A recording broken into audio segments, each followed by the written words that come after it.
Hello friends, చూస్తుంటేనే నోరూరిపోతోంది కదూ. ఈరోజు మన కావ్య కిచెన్లో అదిరిపోయి నెత్తళ్ల పులుసు ఎలా చేయాలో చూసేద్దాం రండి.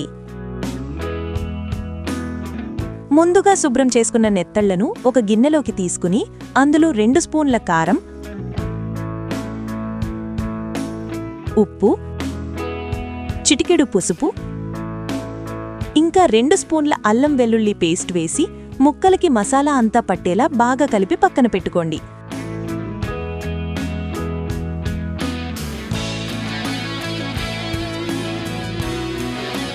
ఆ కలర్ చూస్తుంటేనే గుమగుమలు గుర్తొస్తున్నాయి కదా.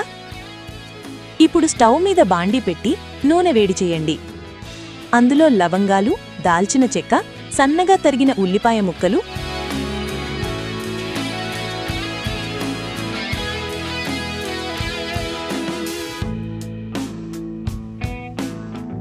రెండు పచ్చిమిర్చి, కరివేపాకు వేసి దోరగా వేయించాలి. ఉల్లిపాయలు ఎంత బాగా వేగితే పులుసు అంత రుచిగా ఉంటుంది. మరి ఇక 4 టమాటాలను ముక్కలుగా కట్ చేసి వేసేద్దాం. టమాటాలు మెత్తగా మగ్గిపోయి ఆయిల్ పైకి తేలే వరకు వేయించాలి.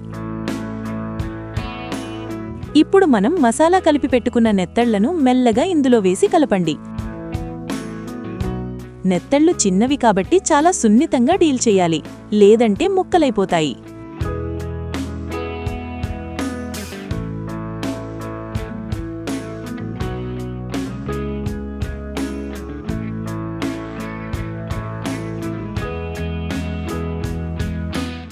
ఇప్పుడు ఇందులో పులుపు కోసం చింతపండు రసం పోసి మూత పెట్టి కాసేపు ఉడికించండి.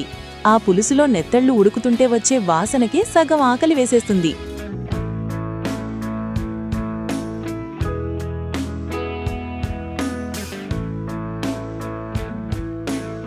చివరగా 1 స్పూన్ మసాలా పొడి, పావు స్పూన్ మెంతి పొడి,